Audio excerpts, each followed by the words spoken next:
Hello and welcome. You are watching this video if you were absent on Monday, January 25th for English 10. I'm really tired. It's Friday at 8 o'clock and I have not left school.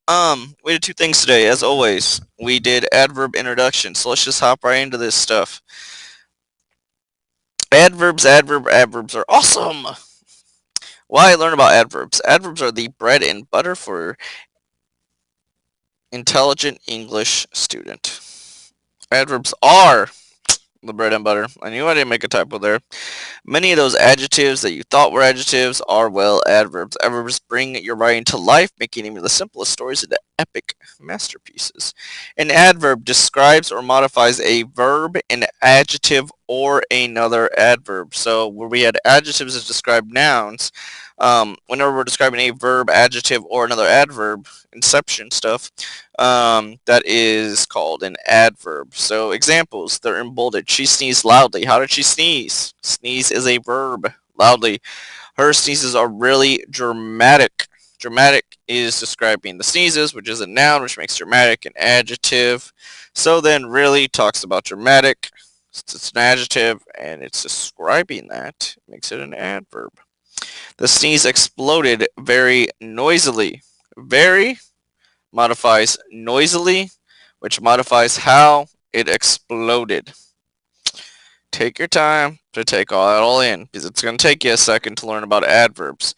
So what are the four types of adverbs? So one of the best ways you can identify adverbs is they can always answer some of these questions.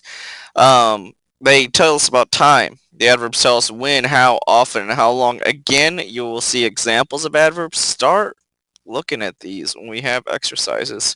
Place. These adverbs tell when, how often, how long. Again, good examples. Manner. These adverbs often end in ly. A lot of adverbs do. And tell how something is done. Precisely. Effectively.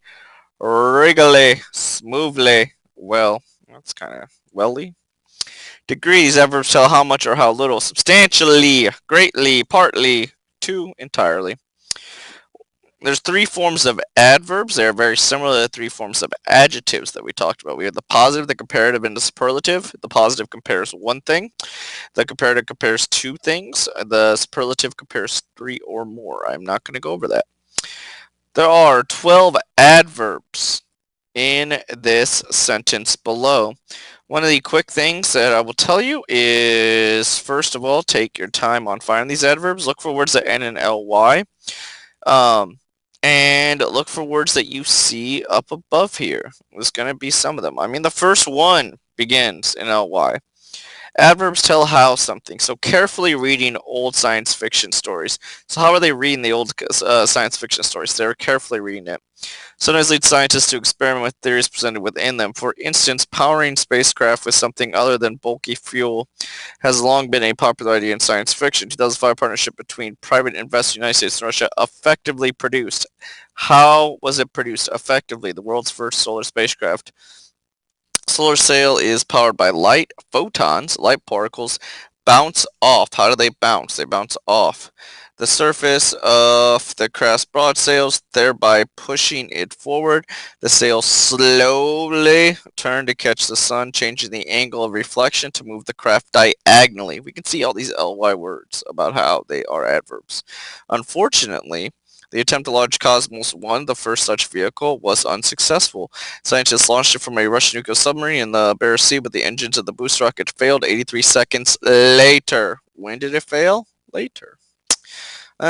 Future successful missions may go to other planets and eventually even to the stars. When you are looking at adverbs, you guys, you have to figure out what is it talking about. If it's talking about a noun, it's going to be an adjective, and you have to take it slow. We've been taking it slow in class, and that's cool. I have no problem with that. But if you don't take it slow, you're just going to start doing that annoying thing that this is an adverb, this is an adverb, this is an adverb, and I hate that.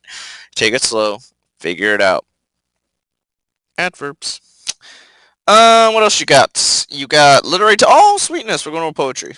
Okay, this was the other one that we had. Let's read it. Let's see what we got. Mexican poet Octavio Paz believes the purpose of poetry is to create among people the possibility of wonder, admiration, enthusiasm, mystery, the sense that life is marvelous, to make life a marvel. That is the role of poetry. That's awesome. What's cool? All right, so what are the four elements of poetry? Again, just like with other things that we do in this class, elements, elements, elements. We need to learn. With nonfiction, we learn about different types of nonfiction, different things that we see in nonfiction, how to identify nonfiction.